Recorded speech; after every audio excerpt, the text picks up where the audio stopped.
welcome everyone to our first Norms and Behavioral Change talk.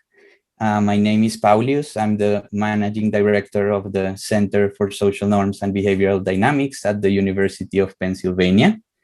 Today we have two very exciting presentations. We will have a 5-minute pre-recorded video by an early career researcher that applied to present, and we will have a talk by our famous founding director, Cristina Bicchieri.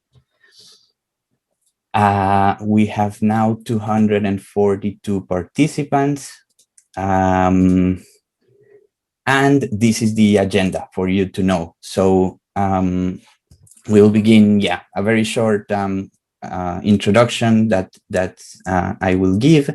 Then we will have for around 10 minutes in total, Caroline Graf's presentation, pre-recorded, and then from 1:15 p.m. Here in Philadelphia, we will have Christina's presentation. And then we will have 15 minutes at the end for questions. So please write your questions in the chat, and Oigon, who's our moderator today, will be reading them and curating them for you. Very quickly about our center, for those of you that are not familiar, we are a research center at the University of Pennsylvania. Our work is based on enabling organizations around the world to sustainably enact positive behaviors. We do that in 3 main areas. We do consulting, we do research, and we do training. You can find more about us in our webpage, and there's a QR code as well for you to follow, if you prefer that, for our Twitter account. Right, this is the full list of speakers. You have probably seen that. There's also a QR code if you want to get more information. For now, we are going until the 26th August. The next talk is in 2 weeks, but the rest will be 3 weeks apart. All of them are on Thursdays at this same time, and will have a similar format. And a few ground rules that you probably already saw in the emails, but just in case, you should be, all of you, muted. If you're not, please mute yourself. If possible, please keep your camera on so that we have a more interactive experience. If you can, please change your name to reflect your affiliation also. It's nice to see where you're joining from. For questions, please use the chat at any time, and then at the end, you can also raise your hand. And we are also transmitting live on Facebook. I think it will be up in just a moment. And then at the end, after each talk, we will upload the video of the talk in our website. Right, so let's go with our early career researcher presentation. Sorry. Graf is a PhD student at Vrije Universiteit in Amsterdam. He does research on cross-societal difference in behavior and pro-social behavior. Here you have her Twitter account, which she authorizes to show. And her presentation is called Social Norms Explain the Effects of Incentives on Pro-Social Behavior. So here we go. I hope you can all hear it well. Hi, everyone. My name is Caroline Graf. I'm a PhD candidate at the Vrije Universiteit Amsterdam. And today I will present to you a talk entitled Social Norms Explain the Effects of Incentives on Pro-Social Behavior. Now, incentives are these kinds of extrinsic rewards that are used to motivate behavior, and they are widely used and also widely considered successful tools in motivating behavior. Also in the domain of pro-social behavior, for instance, donating to charity or donating blood, incentives are frequently used. For example, tax benefits are offered to those donating to charity, or cash rewards or time off work are offered to blood donors.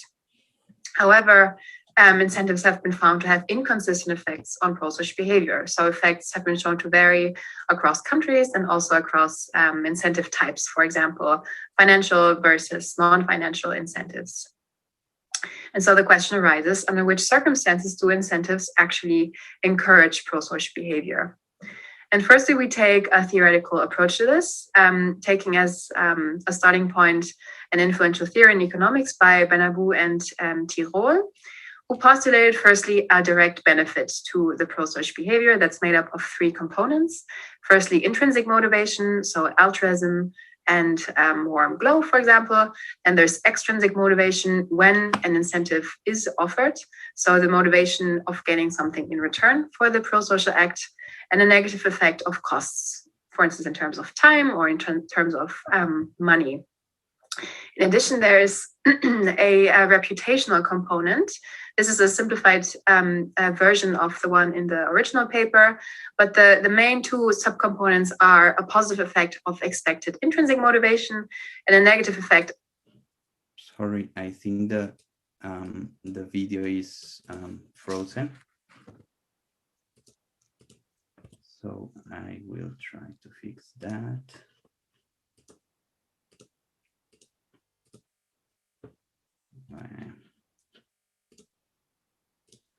Sorry about that. It seems it's not working. I will try to put it in a similar place where we were on YouTube.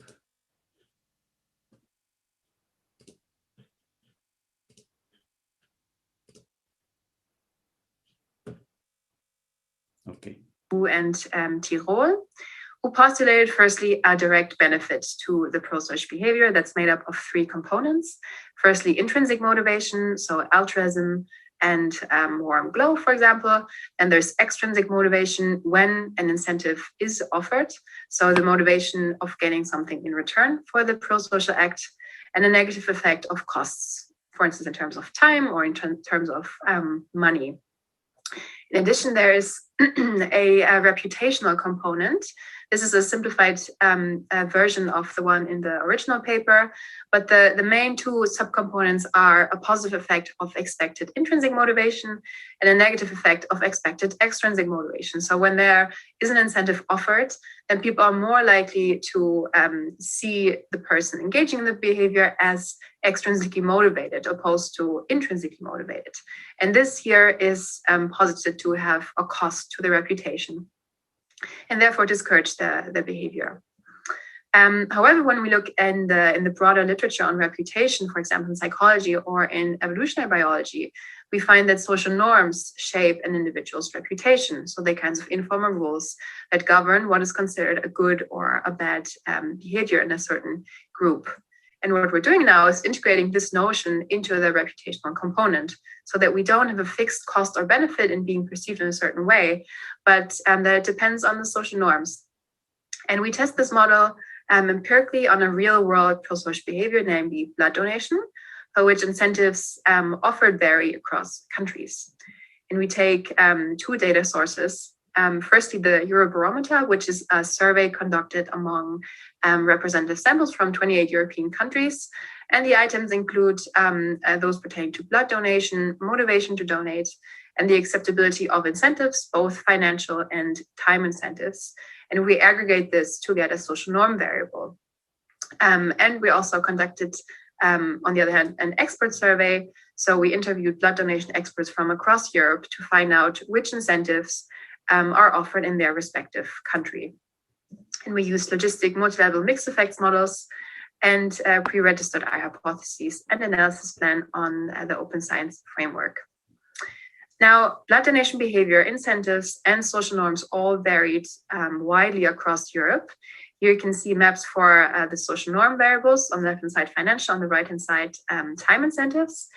And these vary quite a lot, but time incentives are overall viewed more positively than financial incentives. Here's the effect of social norms and incentives. So on the y-axis, you can see the predicted probability of blood donation. On the x-axis, the social norm for financial incentives. Blue are predictions for respondents in countries with incentives, red without incentives. And although the blue line is always under the red line, so incentives, financial incentives overall have a negative effect, their effect is less negative if social norms are more positive. And the same holds for time incentives. So here again, the same scatter plot, but the social norm for time incentives on the x-axis. And as social norms become more positive, those respondents in countries where time incentives are offered have a higher predicted probability of blood donation, such that it's actually higher than in those countries not offering time incentives or not to every donor, if the social norm is sufficiently high. So to sum up, as predicted by the extended theoretical model, social norms can indeed explain the inconsistent effects of incentives, and incentives can encourage pro-social behavior if the incentive is deemed acceptable by society. And this is joint work with Eva Maria Metz, Pamela Wiebking, and Bianca Sulinet, and I thank you for your attention.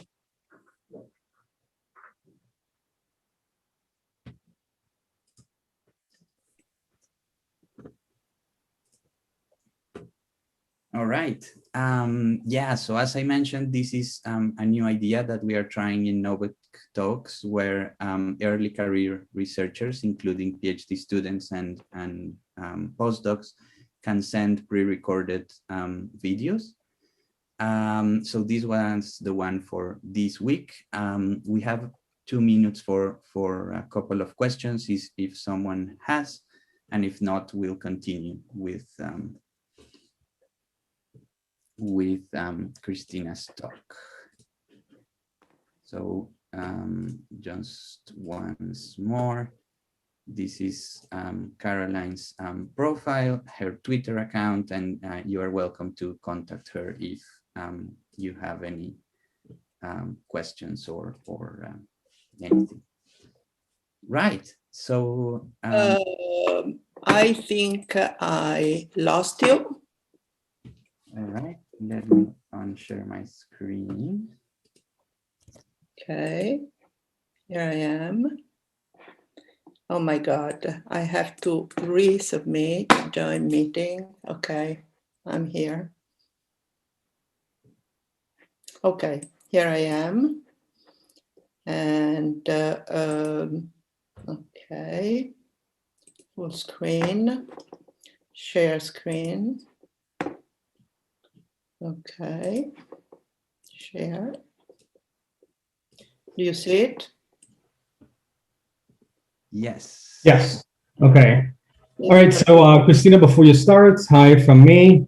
Great to see so many faces, so many familiar faces and new faces. Caroline, that was great.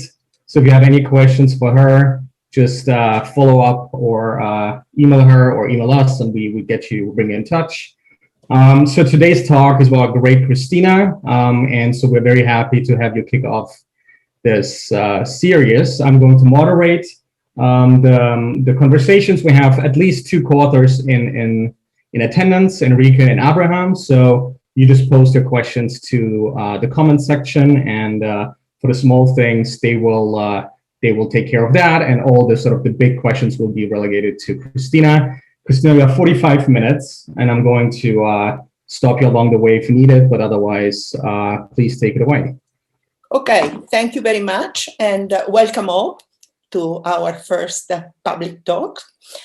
The talk is about a topic that we talked a lot about, which is public health measures and how do we make people comply with them. And this is very much linked to the whole discussion about norm nudging, but also to the discussion about whether norm nudging has a limitation, if there are moderators to norm nudging. And if you're interested, this is the DOI of the paper under here.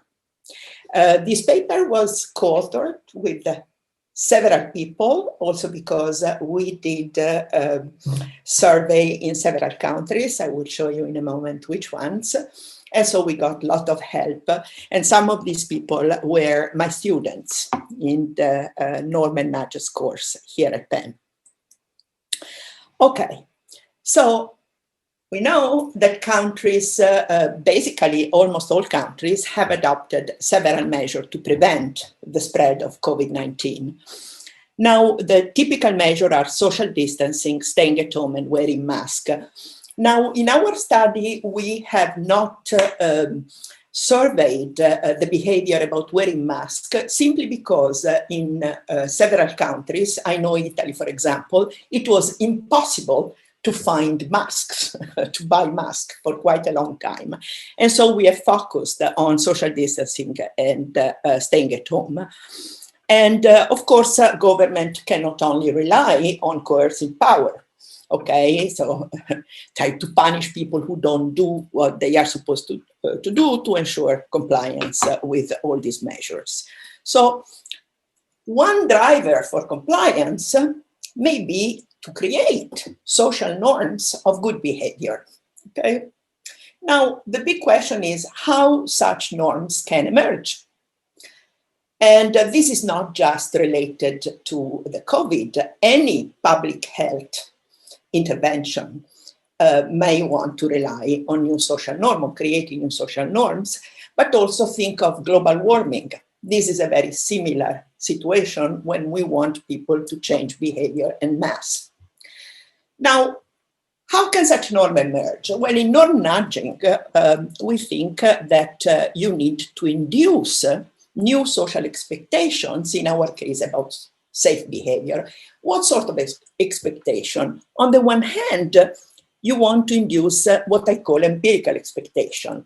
So induce expectations and beliefs, expectation are beliefs, about what other people around you in what I call the reference network do, you know, what effectively they do, what most people do in your reference network. And the second type of expectation is normative.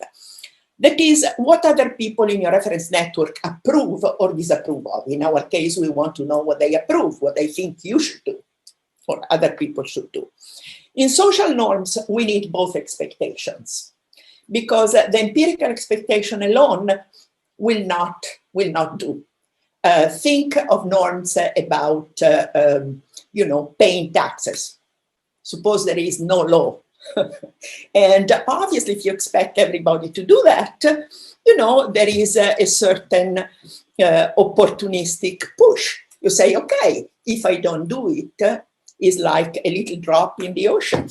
Okay, and that's why when we think of social norms, we always have to think not only of empirical expectations, but also normative. They are an important part of it. Now, the main assumption in norm nudging, and in our case too, is that these new social expectations that are being created about safe behavior will influence the decision to comply. So it's not just enough to think, okay, we create new expectation, amen. But the idea is that people will have a preference for compliance, which is grounded on these expectations. And we have to prove that. Now, even so, our compliance with certain rules will not just be determined by the fact that now we have, let's say, very high expectation, but also, in this case, by the trust we have in the people that promote this behavior. So they send a message. Is the message trustworthy? Is the messenger trustworthy? This is very important, and as we shall see, is crucial. So the research question that we had when we started this work is, first, do these social expectations about other behavior and belief affect our willingness to comply with safety measures? Big question. And the second question is the effect, provided there is such an effect, is this effect moderated by trust in government and scientists? Now, trust can be measured on a lot of different things. We concentrated in this study in trust in government and trust in scientists.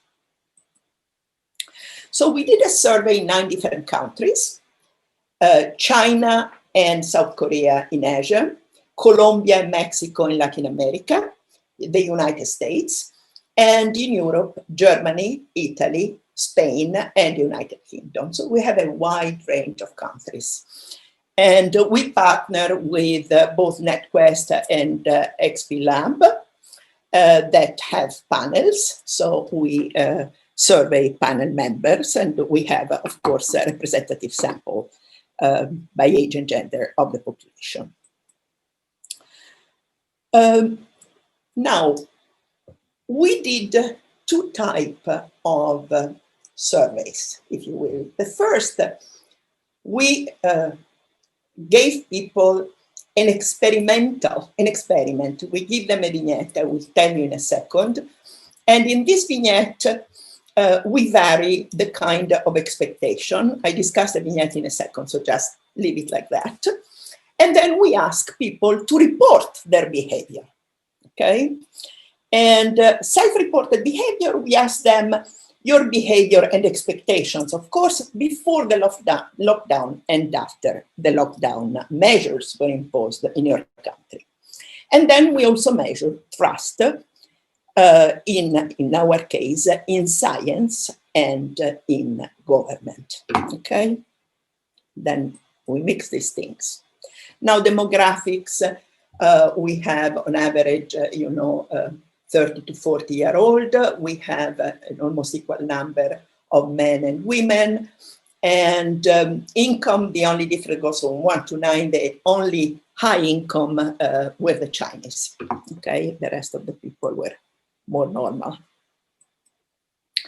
Now, what is the experiment that we did with all these people? The experiment is a vignette, and I'll show you in a second what the vignette says, so it's easier for you to understand. I give you a vignette, and I give you one version of this vignette, and ask you, what's the likelihood that the main character in the vignette will practice social distancing and staying at home, given the beliefs that this person has? And so one version of the vignette could be somebody like you lives in a very similar country that is affected by COVID-19. Most residents are practicing social distancing and staying at home, apart from unavoidable trips. And most residents also believe that one should practice social distancing, staying at home, and so on and so forth. And we have 4 possible stories.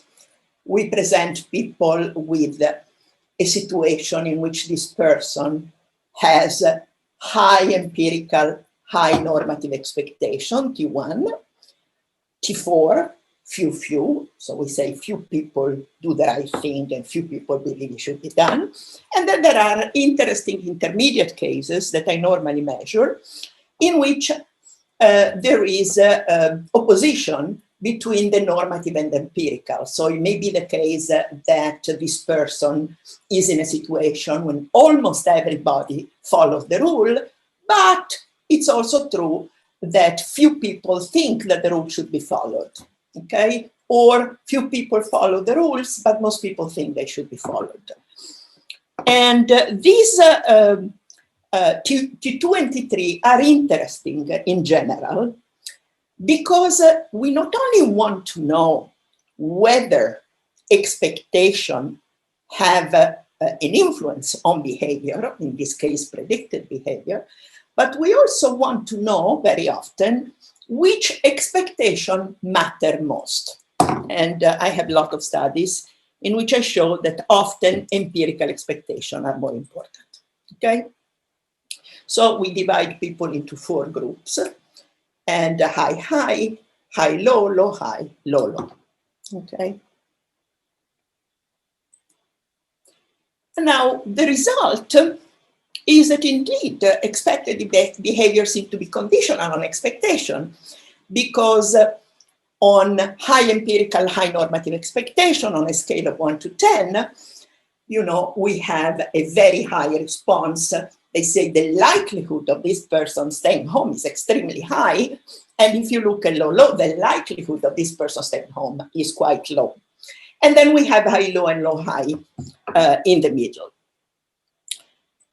Now, what we have decided to do is just concentrate on high and low. So when I say high expectation, I mean both empirical and normative. And when I say low expectation, I mean low both empirical and normative. And if you look at social distancing result, you see that, on the vertical axis is, on a scale 1 to 10, how likely is that person in the vignette to comply, is pretty high in all the countries. Okay, some more, some less, but it's pretty high for high expectation. And when expectations are low, it's pretty low.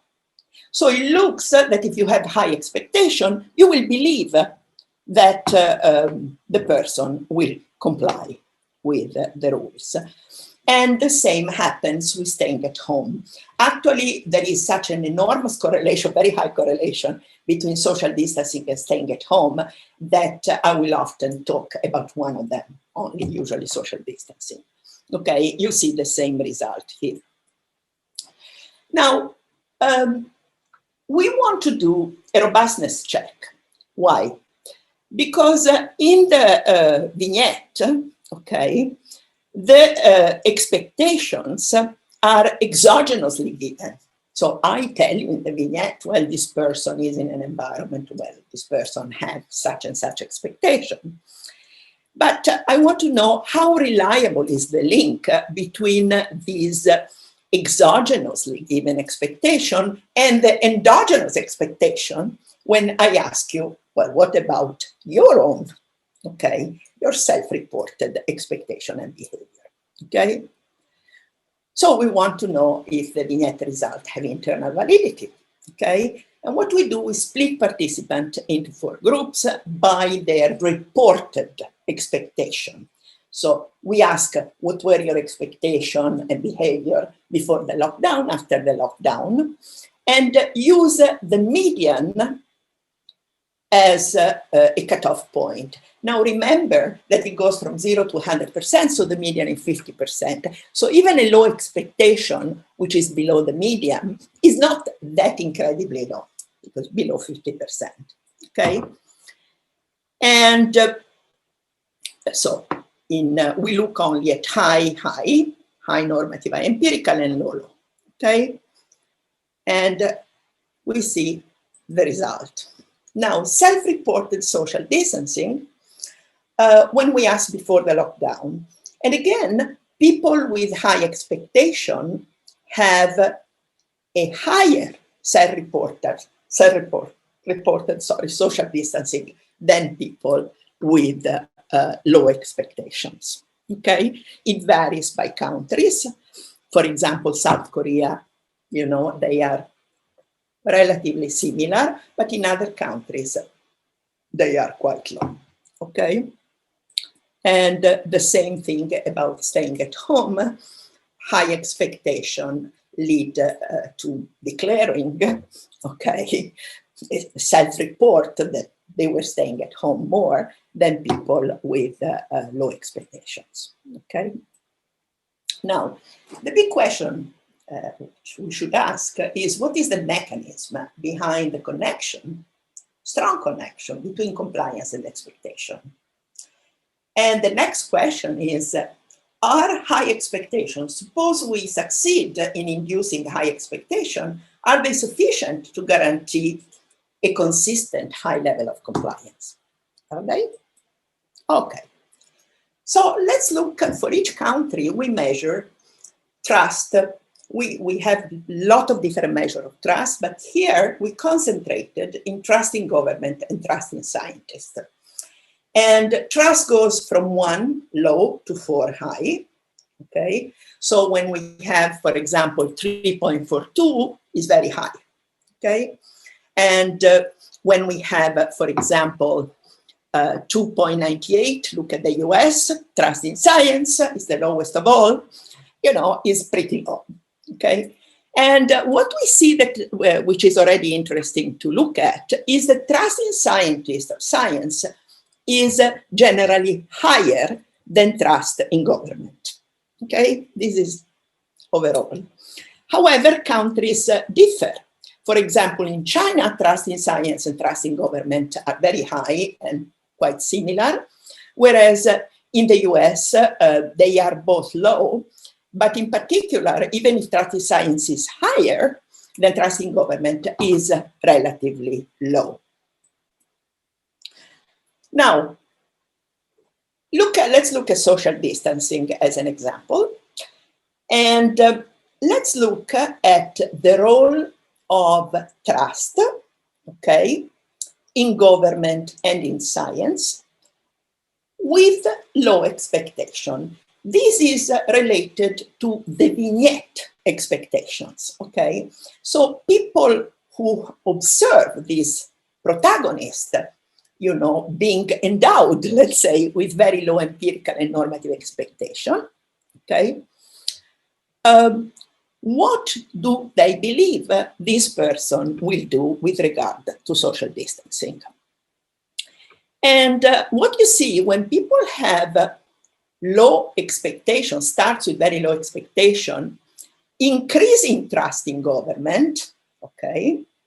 So it's to the right, high trust in government, increasing trust in government, increases the willingness to comply, but most in people who have high trust in science, okay? So with people that start with very low expectation, you know, increasing their trust in government is a good thing, but it works best when these people have also a high trust in science, okay? Now, let's look at these people that have high expectations. This again is Vignette. So you are predicting, okay, the probability that this person with very high empirical and normative expectation, what will do with social distancing. And we have low trust in government, high trust in government, and the orange bar is people who have low trust in science, and the khaki bar is people who have high trust in science. And you can see very immediately in people who have high expectation, trust in science maximizes compliance, okay? So when we have high expectation, and remember when I say high, it's both high, normative and empirical.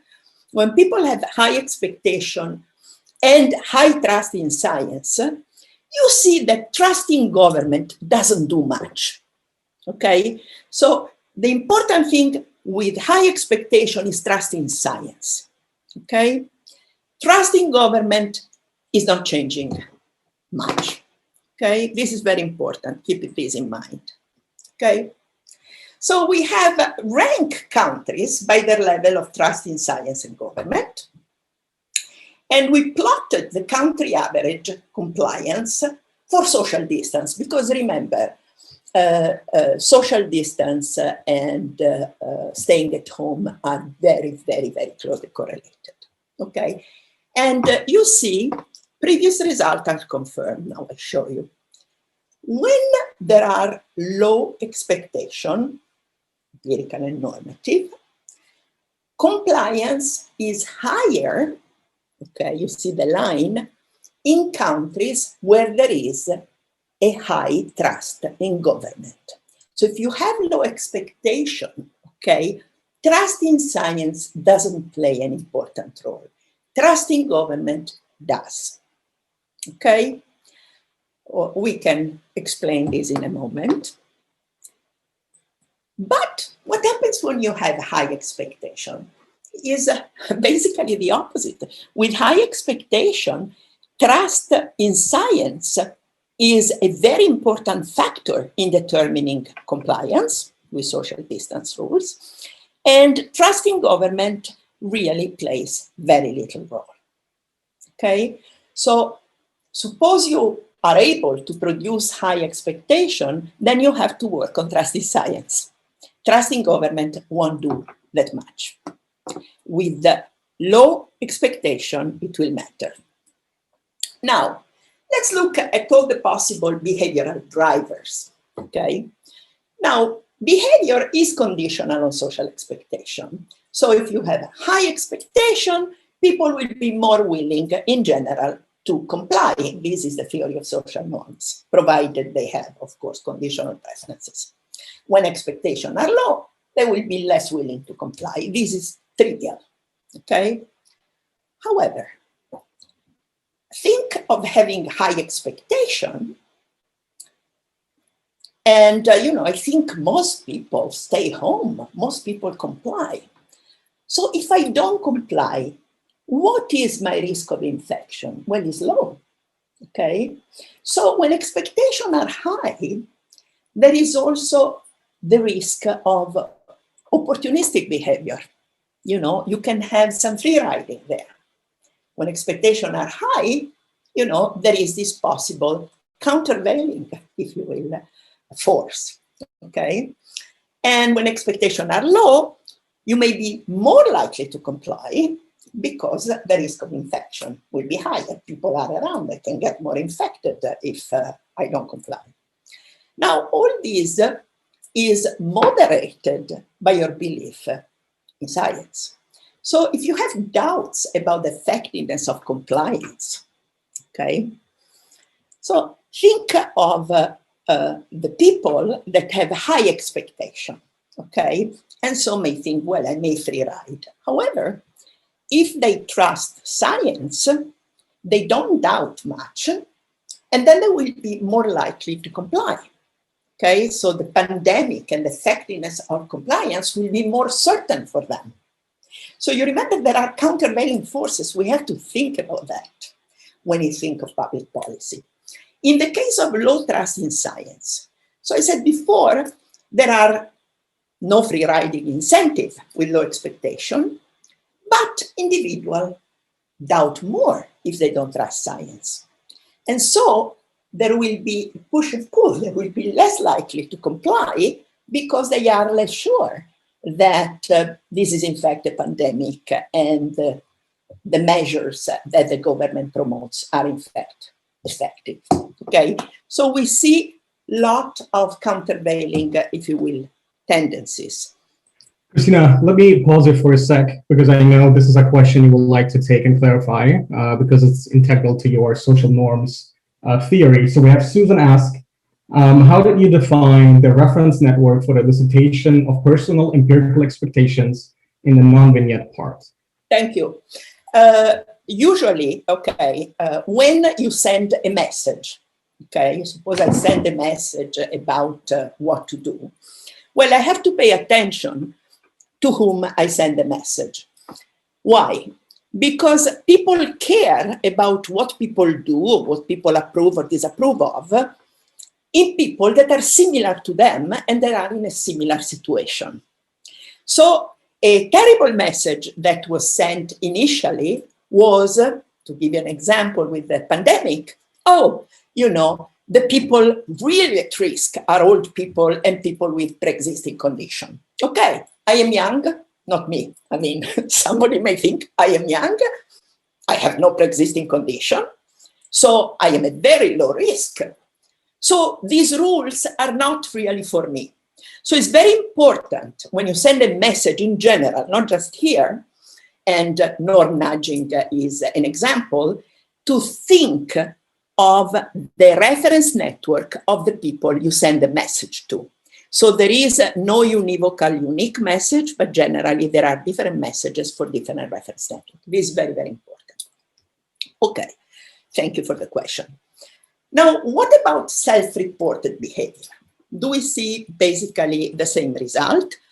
Well, yes, especially behavior before the lockdown, people who declare having high expectation also declare high compliance, okay?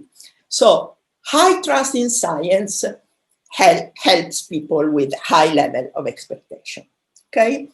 Now, what about trust in government? Well, you see that in the case of low expectations, there isn't a huge difference, low trust versus, low expectation versus low trust in science, low trust in government. In the case of high expectation, surely, trust in government, doesn't seem to help much, because all the work is done by trust in science. And now I show you a table that shows you very clearly. Before that, I want to show you behavior after the lockdown. This is self-reported behavior. So self-reported behavior before the lockdown. Now remember that in the survey, we ask self-reported behavior, expectation, etc. is all after the lockdown. So we ask them what you did before the lockdown and what you do now. And of course, after the lockdown, you know, is more credible that there is a pandemic, etc., etc. And so this relationship is even more striking after the lockdown. And whereas there are people with low trust in science, okay, look at this on the left. We have high and low expectation, and people with high expectation and low trust in science, this behavior, their behavior is abysmal, okay? So even if they have high expectation, they comply at rates lower than 50%. We start from 40 and we go to 100, okay? So it's abysmal. People with high expectation after the lockdown who basically don't trust science, they misbehave en masse. Okay. Insofar, you know, as high expectation when they are accompanied by either high trust in science or government, you know, almost lead to full compliance. Well, let's look at some interesting data. Okay. The role of trust in self-reported behavior. We look at before the lockdown, after the lockdown, remembering, please, that all these questions were asked after the lockdown. So my suspicion is that before the lockdown, some of the answers were basically, you know, sort of related to experimental effect, in some sense, or demand effect. Okay, they wanted to look good. But look at people with high expectations, okay? And you know, I put a red mark around. High expectation and low science, the compliance, okay? Low science means low trust in science, sorry. The compliance is much lower than high expectation and high trust in science, okay? 76% more. The most striking fact is after the lockdown, again, there is very little difference with high expectation and low trust in science, still very low, but when expectations that are high are matched with high trust in science, we have an increase of 127%. It's huge, okay? When we look at low expectation, you know, nothing changes very much, okay? And of course, after the lockdown, you know, there is a much better behavior, but the increase between low and high trust in science is not really significant, and government also is not particularly important, okay? So if we look at the countries, we see the same pattern. Look at behavior before the lockdown, and the orange bar represent low trust in science, and the khaki bar represents high trust in science. Interesting, China and South Korea, you know, high and low trust in science, you know, get very similar result, but self-reported compliance is quite high in both cases. In China, it's super high, almost 90%, but also South Korea is pretty high, is between 70 and 80% in both cases. While let's look at the US. The US is very interesting because in the US, the lowest compliance of all these countries is for people who have low trust in science. And as we've seen, measuring trust in science, the US of all these countries, again, this is an average, okay? So you may have some giants, but a lot of dwarfs. And in the US, it looks as if there are lots of dwarfs, basically. And so what happens is that in the US, that already has, on average, a low trust in science, what we see here is that compliance is quite abysmal. Of course, high trust in science is much better. And trust in government, you know, plays some role, but is not that impressive as much as trust in science.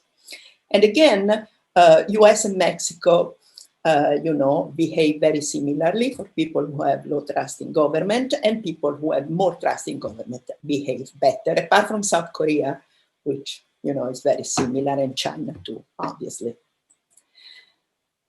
So if we look at... Let me pause you for a quick second. We have some interesting questions in the chat, and there are a few that you might want to respond to openly. So Aisha, so Aisha asks, I wonder also if the high expectation can be a kind of better than low effect. Like if I have low trust. I didn't hear you. Can you repeat? Yes. So Aisha asks if I have low trust in science and a high expectation that others will follow the science, I might want to do the opposite of those others because I want to be seen as so smart and different, like the kind of people who believe in conspiracy theories. Thank you. This is an interesting question because if I have high expectations that people will comply, we haven't measured the belief about other people trust in science. I measure only your belief about whether you trust science or not, okay? But if you have a belief that people have high expectation, this belief may be accompanied by the belief that they must also trust science, okay? If they have high expectations, okay? But I may have high expectation because I believe that people behave very well and approve of this behavior, but I personally may not trust science. So the interesting thing is, you are asking the question of why, if I have low trust in science, should I believe that people have high expectations? You know, people may just, you know, follow the messages that are given, and suppose the messages are very positive, the messages say most people are complying, etc., their expectation will be such that they will have high expectations, even if they have low trust in science. So having high expectation does not mean that you believe that these people also have high trust in science. You just believe that we didn't measure that, so I cannot answer, okay?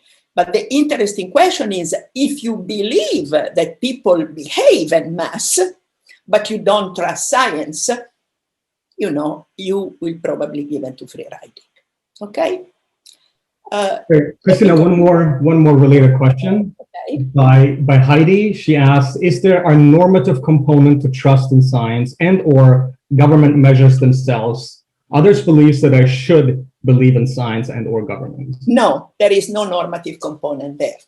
The normative component we measure is only whether we believe that other people think that one should obey the rules. This is the only normative component. There is no question about, well, should people believe in science or not? No. Okay, and usually either you believe it or you don't believe it for whatever reason. Think of all the no-vax. Well, the no-vax think people should not believe in, you know, the science.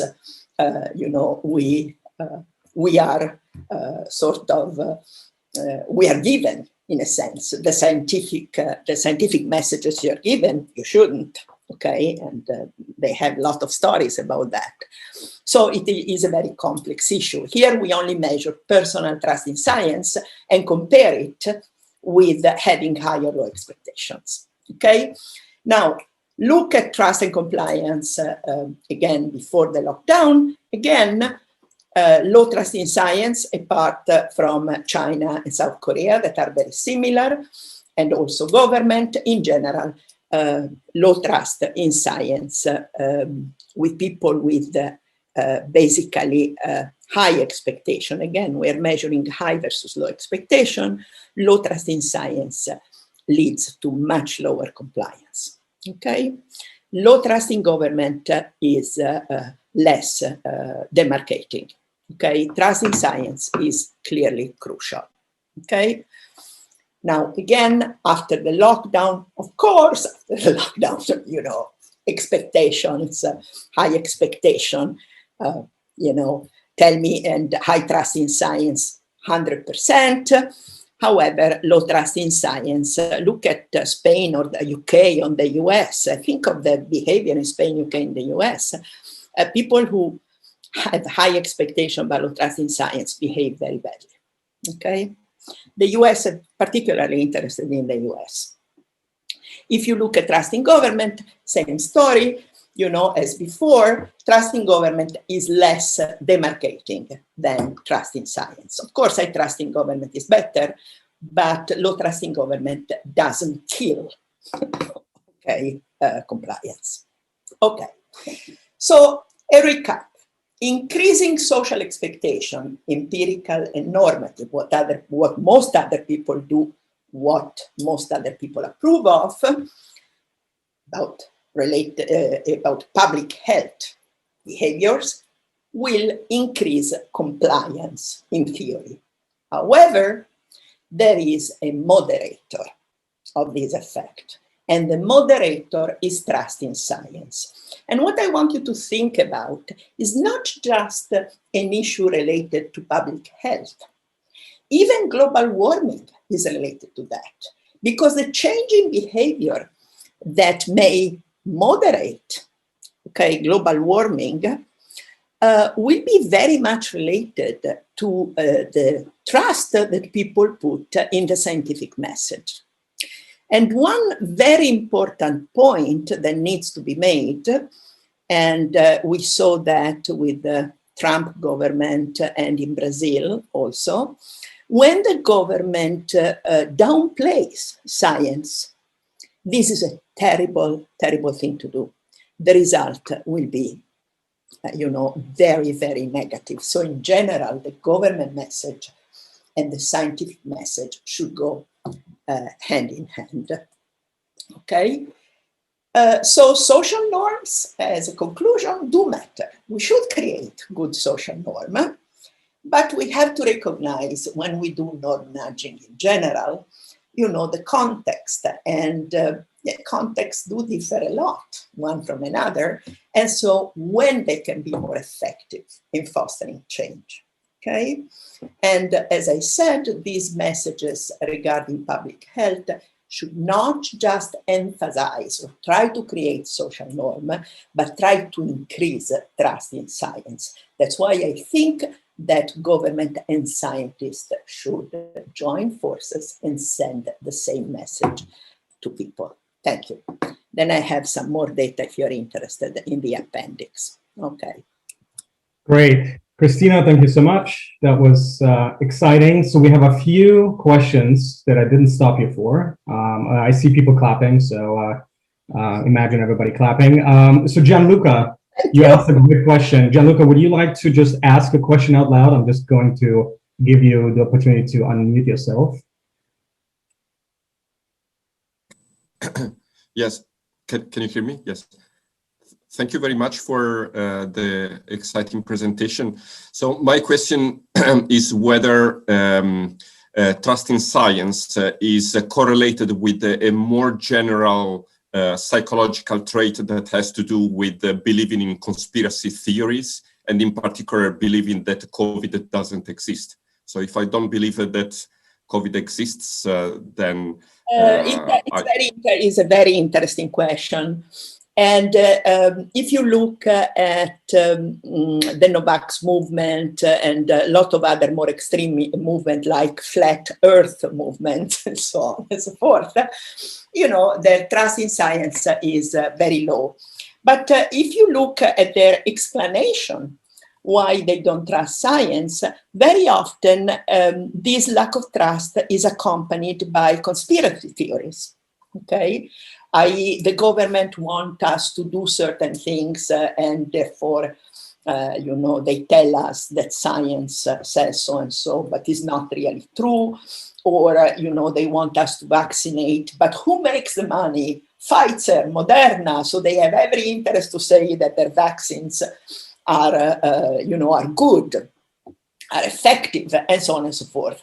So very often, low trust in science goes hand in hand with conspiracy theories and so on and so forth. Low trust in science also goes hand in hand with low tolerance for uncertainty. When you believe science, you have to tolerate uncertainty because science is uncertain. And especially in the pandemic situation, there is a lot of scientific uncertainty because as we learn more, okay, we discover more, okay, and we can tell people maybe things differently from what we said 6 months ago because we know more. And I think that is very important when you send the scientific message to premise it by saying, look, 6 months ago, the data, all our work is evidence-based and the data told us that, blah, blah, blah. Now we have more data and so we can change our predictions, etc., etc. So it's very important to be very honest about the fact that science is well-supported beliefs, but still a belief, okay? So it's still probabilistic, high probability, but probabilistic. And especially in cases of new science, the probability may be not incredibly high, all right? But we have to be honest with people. Great, Cristina. Okay, so we have Ben Marks asking a very interesting question. Ben, feel free to ask. So I think one of your co-authors already partially answered this in saying, so my initial question is, do you have a measure of ideology or partisanship? And your co-author said no. The reason I ask is I wonder if the effect of trust in government here is sort of weakened by the correlation with partisanship. And so if you asked, for example, in the US, before or after January 20th, how much do you trust in government? You would get very different answers from the same. Yes, I think you are absolutely right. We didn't measure that, okay? It's enough what we measured for the results we got. I mean, you always ask very specific questions and you want to give very specific answer. But I think, personally, I think you're right. That partisanship may color trust in government. So, for example, a Republican may afford little trust to a democratic government. And we saw that there because why people believe in this, conspiracy, in the fact that, elections were basically fake, that people, dead people were voting or whatever, especially in big cities dominated by the Democratic Party. So these people have already a prior belief that the Democrats, in this case, I just use these Republican and Democrats, that the Democrats are cheaters. So if you have these prior beliefs, it's no surprise that you will believe that elections were rigged and therefore that, the Democrats, Biden is illegitimate. Yeah, partisanship plays an enormous role. Thank you. Great. All right, so we have Yana asking an interesting question about how trust in science arises. Yana, I give you the opportunity to ask the question. So thanks a lot for a fascinating presentation, Christine. I was wondering, based on the message that you shared with us, do we have understanding where trust in science comes from? I understood that you also observed in your data correlation of trust in science with education, which is not surprising, of course.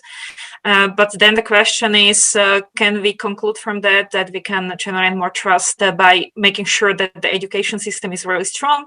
Or do we need more than that, some kind of we feeling, meaning we are included in this group of people who do strange things we don't understand, but still we share the same objective. So what is your take on that?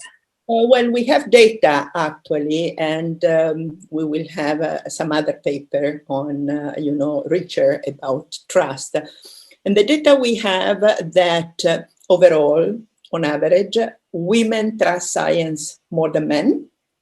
Okay, not only women are more compliant, this comes out of a lot of research, in our research too, but also trust in science is higher in women.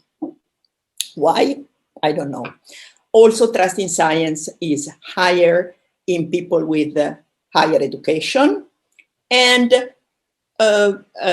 slightly higher in people who have higher and middle income with respect to low income, okay, because probably they have more education. Now, I strongly believe that education is crucial, and especially children education. Okay, that's my belief, that we have to educate people to not to trust science stupidly and blindly, but education to looking at evidence, to methods that we use to gather evidence, to what's the value of evidence, and to the fact that everything is probabilistic. But science, there was a famous philosopher of science, Otto Neurath, that says science is like a boat in the middle of the sea. And what happens to this boat? We keep building and repairing the boat. We are in the middle of the sea. So I believe that. I believe that science is probabilistic, but is basically grounded on the best evidence and the best accepted methods we have. And there is wide consensus there must be wide consensus about this evidence and method. And so you have to teach children, especially, to think in this way, to think rationally, scientifically. Not so much trust in science in general, but trust in evidence and the methods that we use to collect evidence. Great. We have a question from Roberto on the symmetry between government and science. Roberto, feel free to ask away. Yeah, thank you for the opportunity. I was interested in that asymmetry because I was thinking about the fact that in principle, people should know that the government are following the rules of scientists. So the fact that, let's say, the trust in government has a lower effect can be due to this fact that, the whole effect is captured by the fact that people trust scientists. So if I trust a scientist, I know that the government is following scientists, and so this doesn't have another effect on me because it's already captured by the first one. Yes. The problem is not obvious the government follows science, first of all. Okay, and trust in government is measured independently of trust in science. And if you look at the World Value Survey, they measure a lot of different, sources of trust, or trust, for example, in the military, in the church, in the parliament, in the legal system, etc., etc. So there are a lot of different areas of trust that you may pull together as trust in government, first point. The second is, the trust in science, especially in this case, in public health. Science is very important because it tells you, what is the cause of the pandemic, how to respond to the pandemic, what medicine you should take, if there is a vaccine, why, you should take vaccination, etc., etc. And so obviously trust in science is more important than trust in government in this case, okay? Now, when you have low expectation, it looks like trust in government is more important, okay? Because why so? My belief is if you have low expectations, so if you think that people are mostly non-compliers, etc., trust in government may also mean that you trust that government will make people behave. okay, that government will act on that, okay? Whereas trusting government, if you trust science, is not that important, because it's only your expectation that really do matter. But so I believe that is not the case that if you have high trust in science, you necessarily have high trust in government, and vice versa. If you trust government, actually think of people who trust Trump, their trust in the scientific message was diminished, or people who trust Bolsonaro in Brazil, their trust in science and in scientific evidence was diminished. So it's not so obvious that one is strictly related to the other. All right, we have a very interesting question by Heidi on the nuances to communicating science. Heidi, feel free to ask away. Sure. Yeah, having someone, I'm a former oceanographer and worked in science communication, and now I'm doing behavioral science, and your work is very inspirational, so thank you. But yes, I'm studying a lot in how to frame science information and what effect that has. And next I might go, I'm looking in messenger effects. And, you know, I don't know about other countries, but it can be politicized in the United States as far as how the message is being framed. And I'm particularly interested in the media through which it's delivered, because now you're going through several layers, kind of like, you know, you're going to infuse it with different perspectives, possibly ideologies or agendas along the way. So I was just interested in your perspective on both how the information is framed, how it's mediated, and whether the messenger and the media are trusted. What I know you didn't actually measure all those things in your paper, but could you comment on what the roles might be and perhaps good areas of research to follow up on? Thank you. This is something that I have recently discussed in a conference. I participated in the communication part, where I mostly listened to what people who are expert in messaging and communication about. This is a group that does virology, you know, viral diseases, and so vaccinations, etc., etc. And apparently, not only the role of who communicates, the people who communicate is very important, but also how the message is communicated. If you want to send me email, I can send you the name of this person that left a great impression on me, that has done a lot of studies on that. But one thing that we were discussing with him was exactly this point that I think is very important about the difficulty that many people have in accepting uncertainty. And so the problem is, if you are honest, so suppose you send a message saying, okay, things are ABC, and so you should do DEF, okay? But then after 6 months, you say, well, things are not exactly that, and you should do something different. And this is very damaging. So what I think, and I focus on that because I'm very interested in it, okay? And I'm not a communication person. But what I think is very important is to be very honest. And in the message say, at this point, given what we know, we believe X. And therefore, if we believe X, the remedy is Y. But things may change. So prepare people for the fact that the next message may be different, or slightly different, or very different, etc. You have to prepare people to that.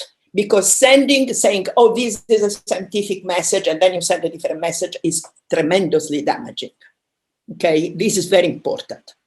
This, I think, is the most important thing that you may do. Of course, then the messages have to be, related to different group of people. So the message you send may be older people, may be very different to younger people. The reference network would matter. also in a scientific message. Okay, we send sort of different message, different type of communication, different means of communication. But what I believe is very, very important related to trust in science is that you will be much more trusted if you're honest and show that there is uncertainty here. And we're doing our best. But that's what we know at this moment. So this, I think, is very important. But you can write to me. I send you the email of this wonderful person who does, basically, that's all he does about messages in science. All right, we have time for one quick question and a quick answer by Aisha. Aisha, feel free to ask away. Thanks, Eugene. Thank you so much, Cristina. I've been really loving this talk. It's so interesting and it's definitely raised a lot of discussion points. Just kind of picking up on something you've been saying quite consistently in your answers, this idea that science can change over time. And, you know, as we get more data, we realize that maybe some old hypotheses we had were wrong. So you have to expect a bit of uncertainty. And I was just wondering, with how trust in science is versus trust in the government, I'm kind of wondering if the differences with the government, they tend to be pretty consistent in their messages. I'm just thinking UK, just as my example. You know, they want to say they've always followed the science, and, you know, if anything's gone wrong, it's because the public weren't complying. And, you know, governments tend, especially conservative governments, give a very stable message.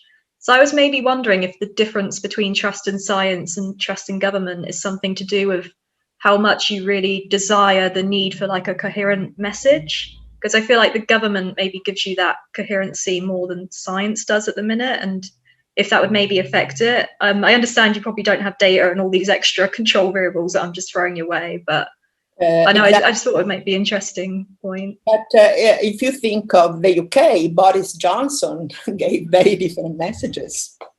You remember? Yeah. Got yeah, you flip-flopped a lot. Oh my God, his message was really different. You know, we will get, you know, group immunity, but some people will die, you know, and then he got COVID, he changed his mind. So I think it's very interesting, actually, what happened in the UK. I think the government should support science, okay? The government cannot send a scientific message because the prime minister, or, you know, the machine of government is not a machine of science. But what government should do is support, okay, the best messages from science, again, supporting the fact that we are not certain. Okay, fine. Okay, but I think the government message should be supportive of science. Okay, it cannot substitute the science message. The government can say, given what we know about the disease, the way it is transmitted, and so on and so forth, these are the measures, the public health measures that we want to implement. But again, I think they should always premise to be also more trustworthy that this is following through the scientific data that we have at the moment. So I think there should be consistency there, but consistency within honesty. And say, you know, as far as we know, this is the stage where we are. And these are the measures. Things may change. Awesome. Thank you so much. It's, that's just a very interesting point there as well, with like you were saying, how the government needs to use the science but be honest that it can change over time. That's really amazing. But yeah, thank you so much for answering all my questions. Thank you for your question. All right, so let's conclude at this point. Cristina, that was great, as can be expected from you. So thanks so much for the presentation. Enrique and Abraham did an amazing job in the chat, answering a bunch of questions along the way. Before you log off, just a quick reminder, if you are an early career researcher or you have students who are, and they work on norms and nudges and behavior change, nudge them into submitting a video by the end of next week, which is the 14th. And so that we can show it before the next talk and give them exposure, right? So thanks so much for coming.